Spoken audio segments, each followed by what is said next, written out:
All right, Dark Wolf Gaming here. We're with my buddy Scott. Um, the other week, what did you do? I did 3-1 top locals with my Exosister deck. All right, let's get that profile. Okay. Well, uh, start off 3 Martha. If you don't know what she does, she specials from hand and she special summons Ellis from the deck at the same time as all one effect. It makes her ashable, but thank God Ash isn't popular in this format, so she's great to start things off with. You can special summon her from hand if you don't control any monsters, or if all the monsters you control are Xyz monsters. So she's great to get your combo started. And then we've got 3 Ellis. She's the partner that Martha's going to summon. If you run out of Ellis in the deck, then you can't special Martha because it's part of the effect. She's also the only Exosister that you can special summon from hand, besides Martha, by just having another Exosister on the field. So she's great, but you gotta be careful running out of her. You go through Ellis's real fast. Then we've got 3 Stella. She can special summon another Exosister from your hand. So that's why you play her.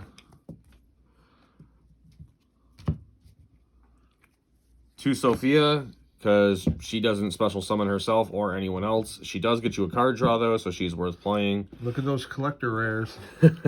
Nice. And Irene, because she's the pair to Sophia. So all the Exosisters list other sisters on them. Like I said, Martha lists Ellis, Sophia lists Irene. Stella also lists Ellis, which is why you go through your Ellises so fast. Because Ellis is being paired with 2 sisters. Because like if you want to Vadis lets you special summon 2 Exosisters from deck, but like they have to be listed. One of them has to be listed on the other one's card. So that's why you want to run your pairs. You want to have the one Irene, so if you Vadis, you can get out a Sophia and an Irene. And that does it for our main deck sisters. That's like your standard lineup for how many sisters they know the numbers for each sister. Hand traps, shifter. That's the whole reason to run the deck is shifter, because Exosister does not care about its graveyard. There's only 1 card in the entire deck that thinks about the graveyard, and it's like an afterthought. It's not even necessary. And the rest of the deck does not care about the graveyard whatsoever. So we want to take advantage of the shifter. The main reason this deck is as good as it is and as competitive as it is because of it can run shifter, and anything that can tell tier elements you don't get to play this turn is worth playing this format. Technically, it says 2 turns. Well, yeah, my turn and your turn, which is why like going first, going second, like we don't care. Like if I'm going first, I'm going to shifter, so that on their turn they're locked under shifter still, so it's great. Gamma is good. Tier events all have effects if they're sent to the graveyard by card effects, so do not any monster they activate on the field, do not gamma. But if you can gamma their effects if they activate in graveyard diffusion summon. It's just like, okay, you send your Havness and you wanna fuse? No. Definitely say no to that deck. So that's great. And it's also really good against Sprite, and it's really good against rogue decks. Like you can just shut rogue decks right down. Yeah, leave my sprites alone, okay? Next,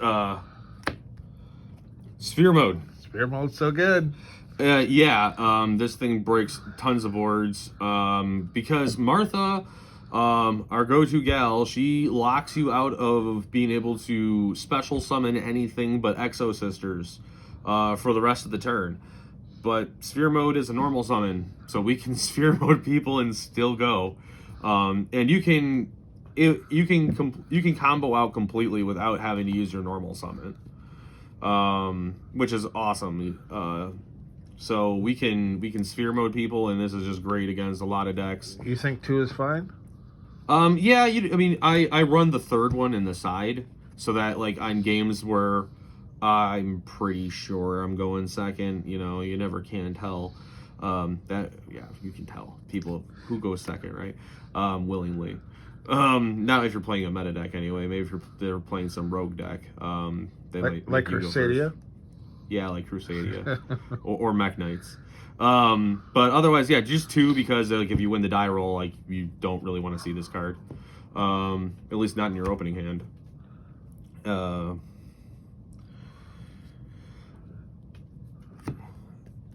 Exosister packs. This is the only card in the deck that actually thinks about the graveyard. So this is, a lot of people just think of it as a Rhoda, which most of the time it is. You can add any Exosister card, not just monster, but any Exosister card from your deck to your hand with this.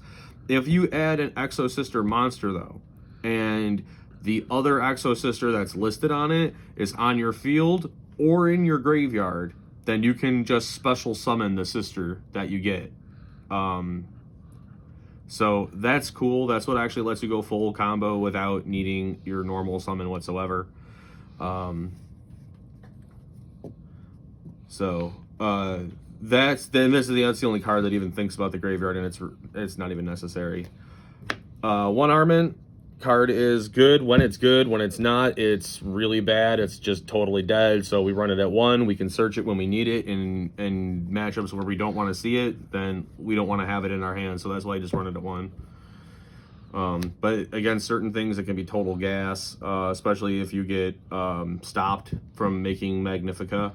If you can end with a normal sister on the board, or if they stop you and you only have like a Caspatel, then you can summon into your Esophiel on their standby phase to stop like Tears from being able to activate any effects in their graveyard.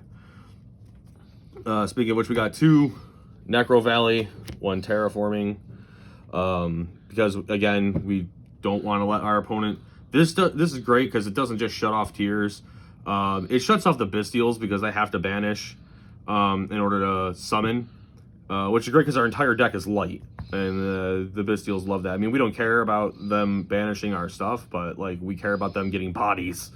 So they're great because the Bestials are being splashed in like everything these days. Yes, they are. So this is great to say no to them. All those Bestials you thought you were going to summon, that's not happening. And we like to run the 1 Terraforming too, because out of the side deck, you don't want to clog your hand up with a bunch of Necro Valleys, first of all. And second of all, out of the side deck, we run Zombie World for the Flow Wanderers matchup. So this helps you get your Zombie Worlds too.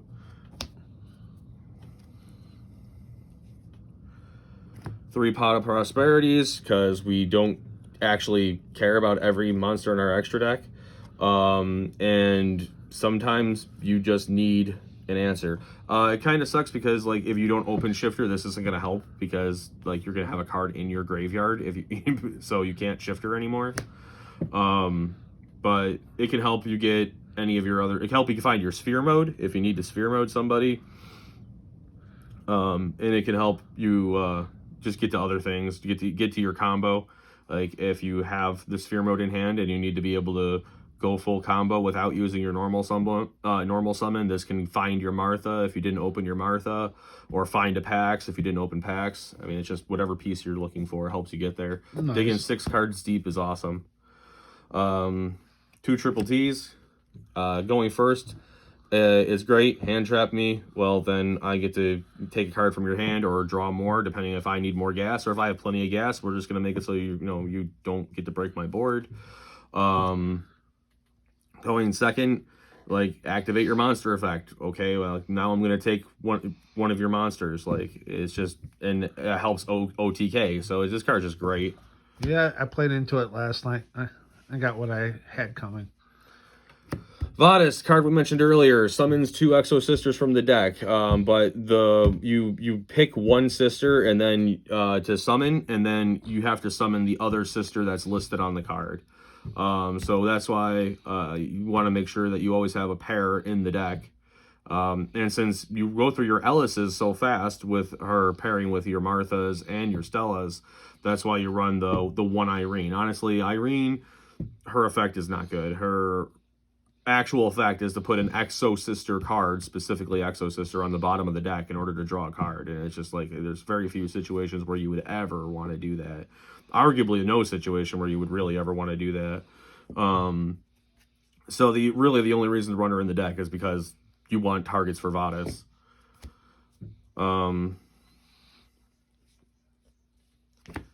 To Returnia, this is the bane of a lot of decks' existence. Because its first effect is to banish is it?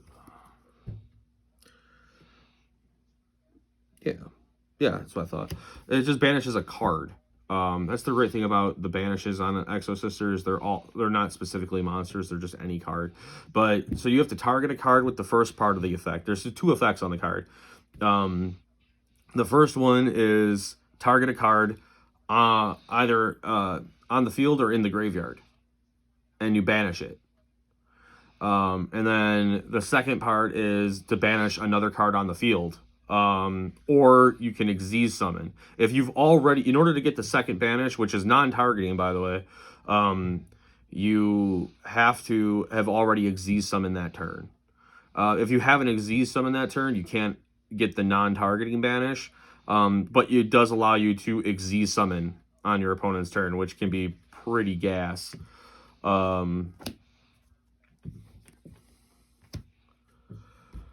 And then to finish off the main deck, we've got 3 imperms, because imperm is imperm, and this card is just always going to be good. It's good going first, it's good going second, it's just a great card. That it is. For the extra deck, we've got 2 Magnifica. Beautiful art on that card. My favorite art on any of the Exosister cards. And she's can attack twice. It doesn't have to be on monsters. There's no condition. It's just it can attack twice at every battle phase. And she's got a non-targeting banish. And she has an effect that she can tag out into a material on her. So she's part of a really cool combo in the deck. We run 3 Michaelis. On the turn she's summoned, as a quick effect, she can banish a card on the field or in the graveyard. It's a targeting effect. And she can detach, which doesn't detach. That doesn't even detach a material to do. That's one of the awesome parts. And then she can detach a material to search any Exosister spell or trap out of the deck. So one of the cool things you do with the deck is, so you make a Magnifica with a Michaelis under it, and you can act when your opponent puts something on the board or sends something to their graveyard that she can only do it from the board. So when your opponent puts something on the board you want to get rid of, you can activate her effect to tag out and then chain her own effect to banish. Banish what they have on the board, and you tag into Magnifica, and that counts as an Xyz summon. So that makes the second non-targeting banish on your Returnia live, because you Xyz summoned on that turn. And she now, because she was Xyz summoned that turn, has her quick effect to banish from the graveyard. And remember, Returnia's first effect is the targeting one. Both Returnia's first effect and her effect, their banish effects, are both targeting. Both of them can hit graveyards. So it's really good against Tearlaments. You let them make their Kit Kalos, and then the second time they send whatever name to the graveyard to fuse and summon again, you activate her, banish the effect to tag out, chain the effect to banish the Kit Kalos, because you don't want that effect going off, and then tag into her, and then she can banish the card that's going to try to fuse. Nice. So that ruins their one fusion attempt. They only have 3 names to fuse within their graveyard. So now you've Xyz summoned on this turn. So the next time they send the last name to the graveyard to try to fuse, you activate your Returnia, target the card in the graveyard to banish that, and then they can't fuse with that, and they end up with like virtually nothing on their board. So yeah, this deck just eats Tearlaments. To Caspatel, she can detach a material to search any Exosister monster from your deck and add it to hand, which is really great if you didn't open with a Martha. So you can go get your Martha, and then, like I said in the beginning, Martha can Xyz summon if the only because she can special from hand if the only monsters you have on the field are Xyz monsters. So that works. It lets you go off. That's great. She also, on the turn she summoned, no player can special summon any monsters from their graveyard. That comes up a lot. Like, she can do a lot of decks that, you know, aren't tier actually try to special summon monsters from their graveyard. 2 is Sophiel, because the turn she's Xyz summoned, she cannot, no player can activate effects in their graveyard. So, I mean, that's great. That'll just lock people down. If you didn't see Shifter, and you didn't get the Necro Valley, like, you're always guaranteed access to your Sophiel. So you can still lock down the graveyard. That's the name of this deck. Just lock the graveyard down. 1 Jabreen, she's got a big booty, 2800. Quick effect, target a monster on the field, negate its effects until the end of turn. But you can only do that the turn she's Xyz summoned. That's why we have, like, Arment to Xyz summon on our opponent's turn. Magnifica's tag out counts as an Xyz summon. You can do that on your opponent's turn. And Returnia lets you Xyz summon on your opponent's turn. Like, because all of our sisters have effects that only work the turn they're Xyz summoned. Like her, you know, a Sophiel's effect you can't activate effects in graveyard is only on the turn she's summoned. So, like, we have to make sure we can summon on our opponent's turn, and the deck does that pretty well. The rest of these, honestly, they could be anything. They all have a reason, but for the most part, they're just prosperity fodder. We got our Cowboy to win that game in time. Never once have I summoned it. We've got our Lina in case they try to lock you down with Ibly. So you can get the Ibly off the field, and then when they beat over this, you'll get to search a spellcaster out of your deck, and all of our main deck Exosisters are spellcasters. Try not to play Secret Village of the spellcasters in the deck, in my opinion. I know some people have tried it, but I think it's bad because all of your extra deck monsters are warriors, and the ideal end board for this deck is just to have a Magnifica on the table, which means you're not activating any of your spell cards. We've got a Utopia and a Utopia the Lightning, just to get over big things. And the deck can banish like nobody's business, so you generally don't have to worry about this ever.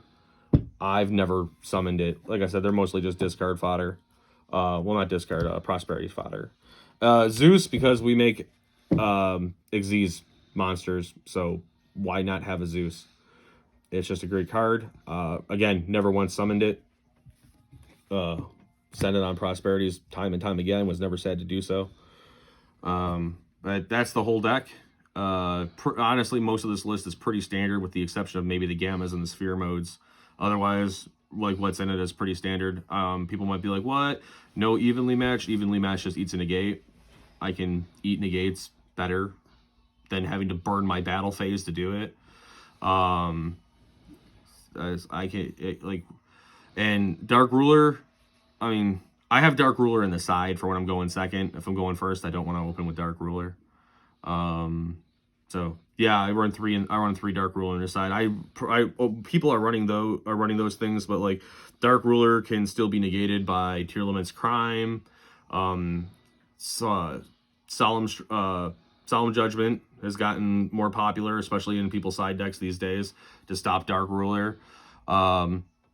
Or Evenly Matched, because Evenly Matched has gotten so popular. But Evenly Matched can be stopped by Barone, which people are playing. So it's like those cards they just eat negates. That's all they're gonna do. Yeah. And I mean, I can do that without having to burn a battle phase, or have dead cards in my hand going first. Nice. So I prefer not to run them. Like I said, if I'm going second, then yeah, the Dark Rulers are coming in. But going first, I think I got enough to combat things. Would you change anything in the main going forward, or you kind of set? Honestly, the only thing I'm really contemplating is putting the Bestials in. A lot of people play with the Bestials. I don't, because they conflict with the deck so much. Martha locks you into only being able to special summon Exosisters. And it's not just that, like, after she resolves, you can only do it for the rest of the turn. you can only special Martha from your hand. If I activate a Bestial before I activate Martha, I can no longer activate Martha. She just locks the deck out. Actually, and then the Necro Valley, like it conflicts with Necro Valley, it conflicts with Shifter, they conflict with a lot of the deck.